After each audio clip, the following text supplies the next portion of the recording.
Welcome everyone to this episode of Manufacturing Talk Radio. I'm Tim Grady. I'm here with Lou Weiss, who is the founder of Manufacturing Talk Radio. He's also the president of All Metals and Forge Group.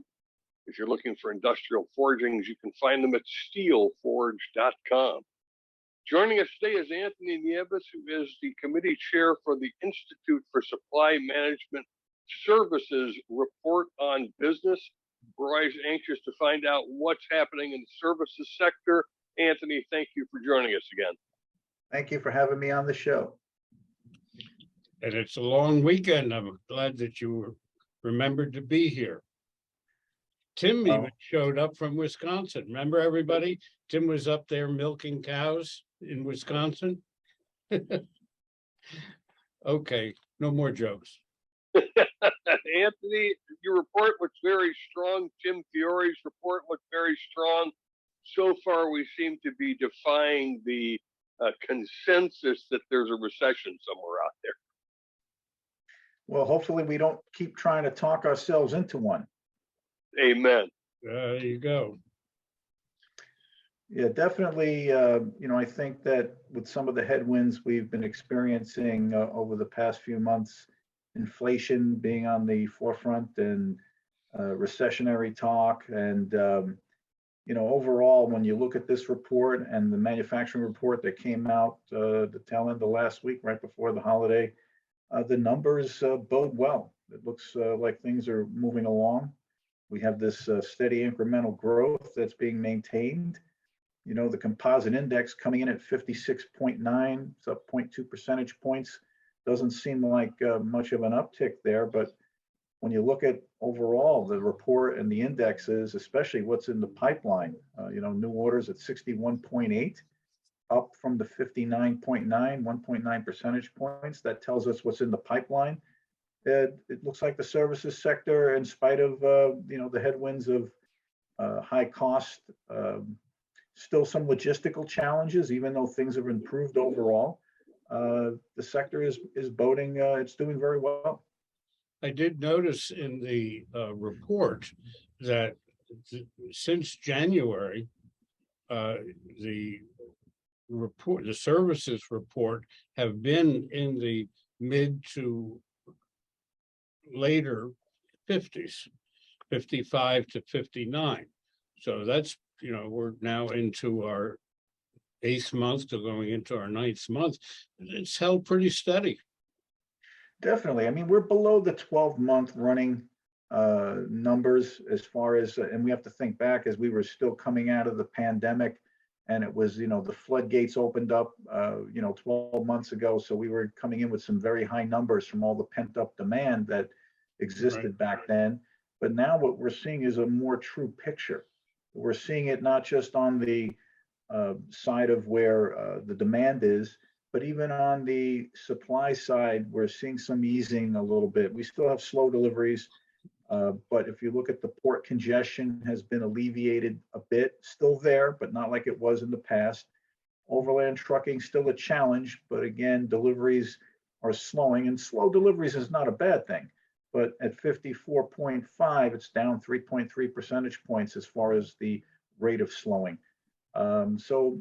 Again, the picture is not bleak as one would like to think with all the talk we've had about recession and whatnot. Consumer confidence has increased a little bit month over month, and that's based on fuel costs coming down. That's helped, consumer spending a little bit. But, let's not dwell on the negative things that are out there. Let's hopefully see things get better. One of the things that we've noticed with All Metals and Forge Group, June, July, August typically are slower months because of vacations and plants shutting down for maintenance and so on and so forth. Frankly, we've had the most incredible 3-month run in a very, very long time in terms of the summer months. So that being said, typically our marketing year really starts at about September 15th. So if that's any indication, things are looking pretty good for the rest of the year in terms of manufacturing. Yes. And you know, you touched on a point that we've talked about in the past about how the summer months, we see that bit of waning, yet last year it wasn't the case. And certainly this year it's not the case. And Right. that's because of the anomaly of having experienced the pandemic and coming out of the pandemic. And I hope that we have a very good holiday season. I think it's going to be contingent upon, again, the consumer. As soon as the consumer hears the R word, the recession word, they start locking things down and keeping money close to the vest, so to speak. So I just hope that what the picture looks like with low unemployment that we have coming up. I thought you meant retirement when you said. That's not in my vocabulary. Yeah, I don't think any of us. Anthony, how are your respondents feeling? I mean, we're feeling fairly confident that things are going strong.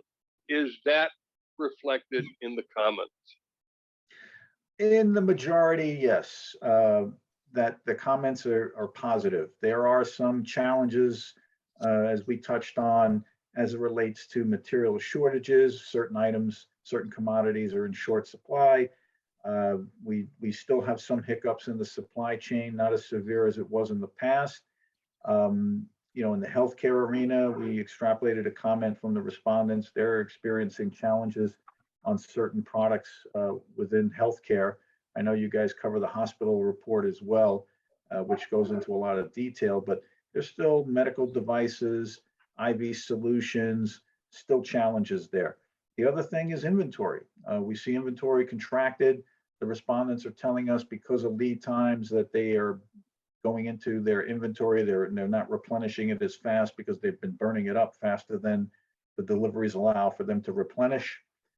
You know, there's certain items that they may be long in supply, like we knew the PPP equipment, personal protective equipment, the PPE.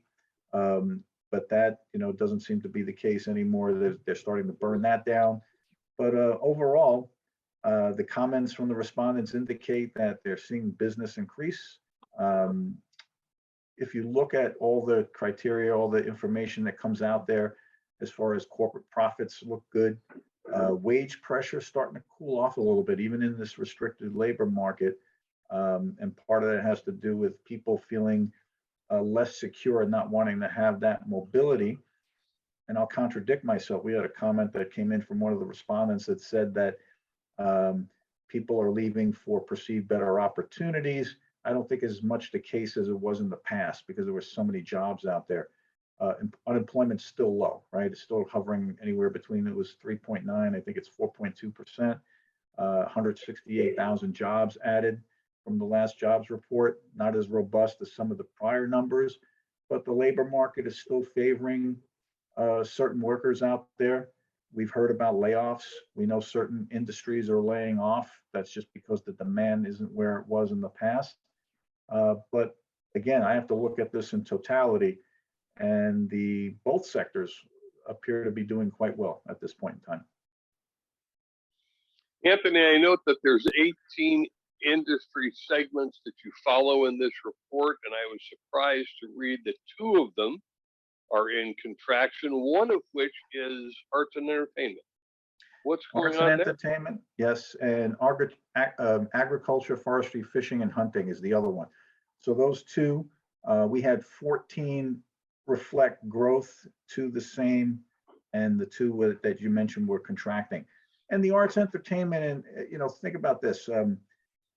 In that, not only is it like movie theaters as well as recreational facilities, amusement parks, things have opened up, but then there's been some pullback, and there wasn't a lot of production of movies. You know, granted, we were streaming some stuff on, I won't mention names of some of the online distribution. We don't like to give them any free advertisement. If they can't pay Manufacturing Talk Radio for the advertisement, we're not going to mention their name. Okay, right, Lou? You bet. So anyway, we've not had the output that we've had in the past because of things being closed down, and they're trying to catch up. There is the other end of that spectrum. The top producer or the top industry, which I always question why it's even in the group of 18, and that's mining. Mining is usually somewhere is from the middle down, and this was now the top producer in this report. Yeah, we see that as it seems to correlate right with fuel prices. I don't know if you noticed that. Yeah. And yeah. for me, if I could get away with it, I know I don't control, the NAICS coding and all that other stuff, but if I can get away with it, I'd like to trade mining and maybe even construction over to Tim if I could, the Tim Fury. But I don't think they'll allow me to do that. What do you get in return? Nothing, or if you want an industry of his? Yeah, maybe that, the food and tobacco, something over that, along those lines, right? There you go. little horse trading from the ISM. So, Anthony, what are the headwinds that the services sector is exposed to as opposed to the manufacturing sector? Well, I think they're both similar in the sense of what we have to look at is, again, prices. Price is still very strong. We talked about inflation peaking, but yet, or even slightly cooling off, but it's 71.5, it's down 0.8 percentage points. That's still in rarefied air up there. It's over 70.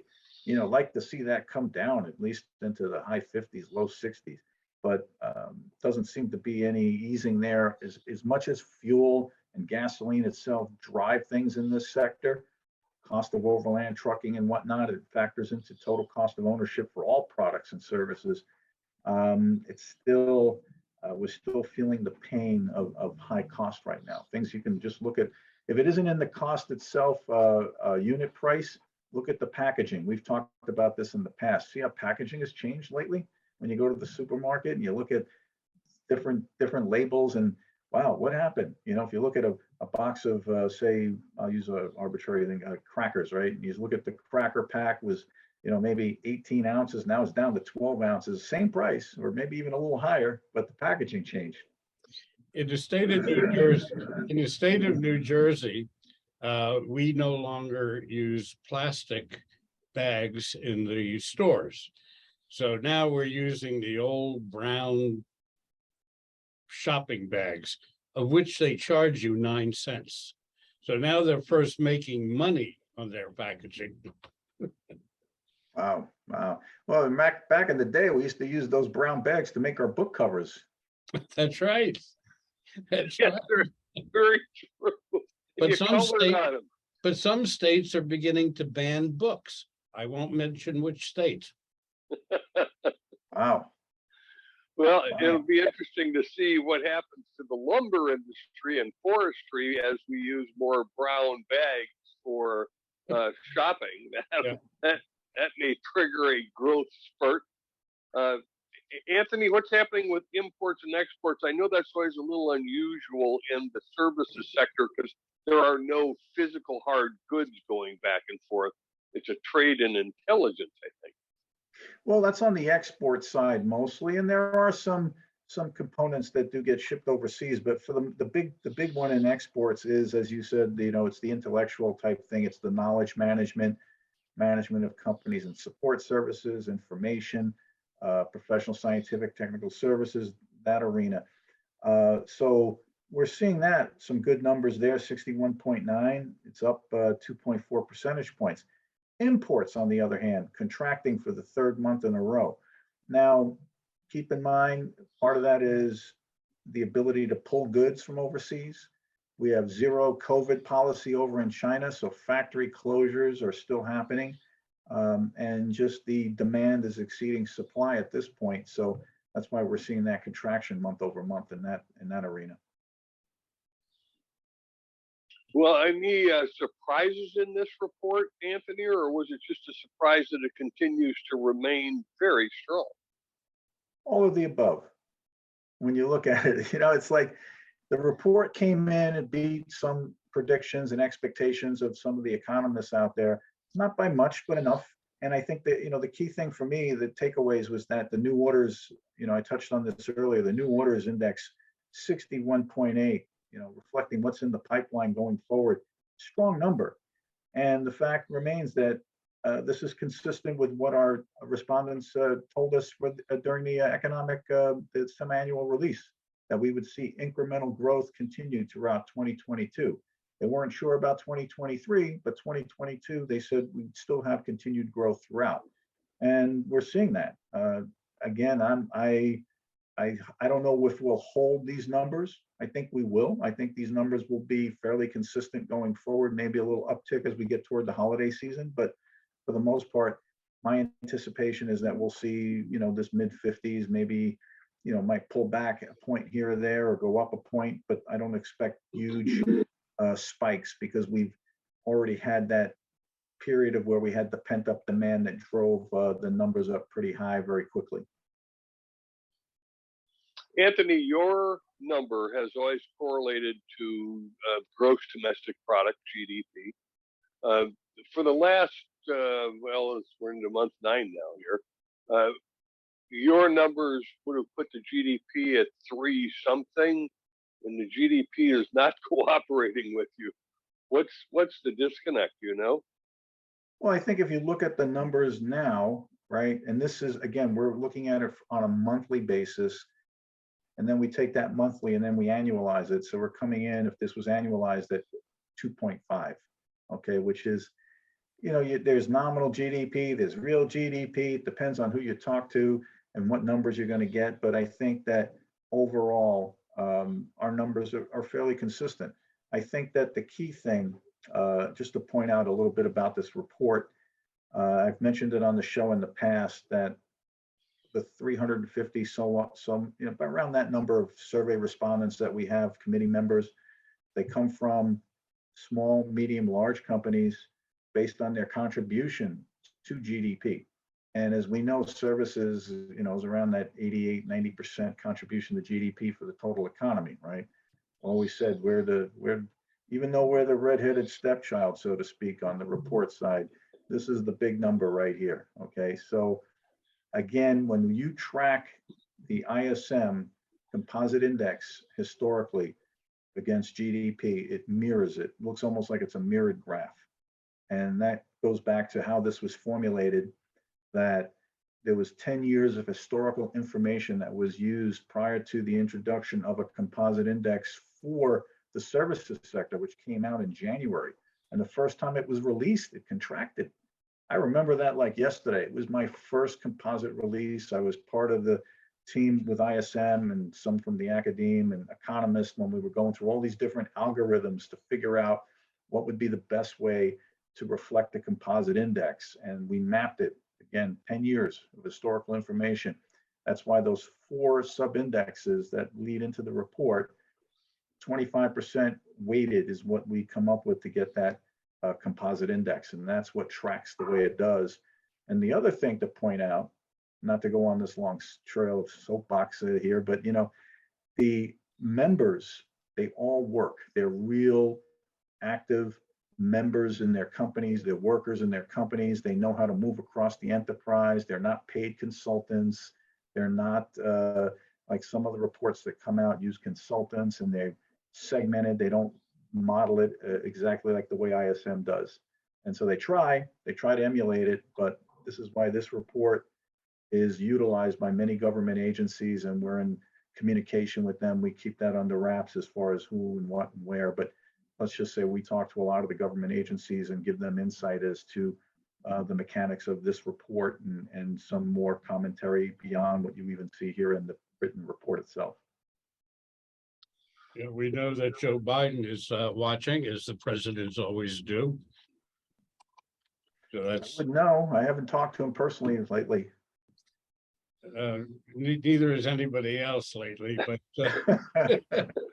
well, there we go, right back to the talk show. we don't talk politics here. Well, Anthony, the services report or the services sectors all combined, as you said, is about 85 or 88% of the total economy. And the manufacturing part is 12%. Lou and I would argue it's a bigger number than that, but it seems to be a tail wagging the dog scenario, and you're not getting proper credit for the size and scope of your report.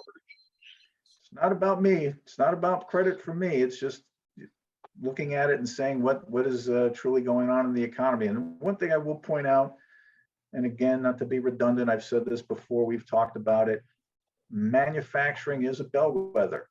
It's a bellwether because it tells us early on what's going on as we lead into recessionary periods, as we've come out of recessionary periods, growth patterns, everything else. You can tell because of the focused nature of manufacturing, and you see it because it's further upstream, and so you get more of a insight as to what's leading for economic indicators. So Anthony, what do we have to look forward to? We're now into September, October, November, December. We're approaching that holiday period. Is your estimation of what we're going to see continuing to be strong? Well, I think that we're going to continue on this growth pattern that we're seeing. I like the fact that the manufacturing numbers came in where they came in. Their index, their composite index is a little bit below, but you can't really correlate the two together like that. But again, when both sectors are humming along like this, it does make sense that we'll see continued growth for the balance of the year. I don't expect any huge spikes upward or downward, but I do believe we'll stay on that path of continued growth. And if I'm wrong, I hope I'm wrong in one direction versus the other. Yes, we will certainly look for more growth. As Lou would point out, if it's a recession, it's likely to be a soft landing. Your reports would indicate that we may just skip the recession entirely and continue with the expansion.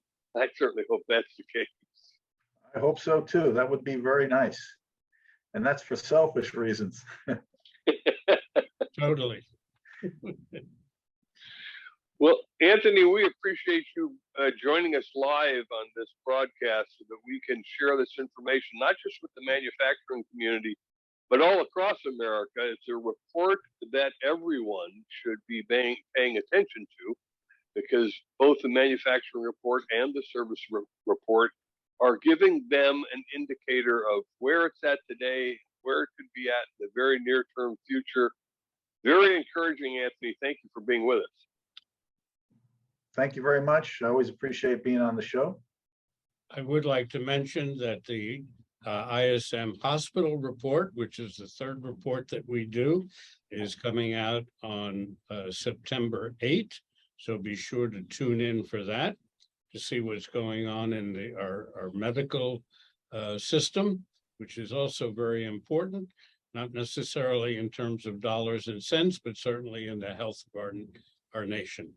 So be on the lookout for that on September 8th. I want to encourage everyone, while you're surfing the web, to stop by ismworld.org so you can find these reports and a wealth of information that the Institute for Supply Management produces. And while you're out there, please visit us at jacketmediaco.com, where you can find this podcast and some 800 as we near that number that we have produced. And as always, thank you for joining us for this live broadcast of Manufacturing Talk Radio. Thank you very much, Anthony. Take care. Have a great day, guys. We'll see you next month. Sounds good. Thanks. All right. Take care. Take care, Tim. We'll be talking. All right, Lou.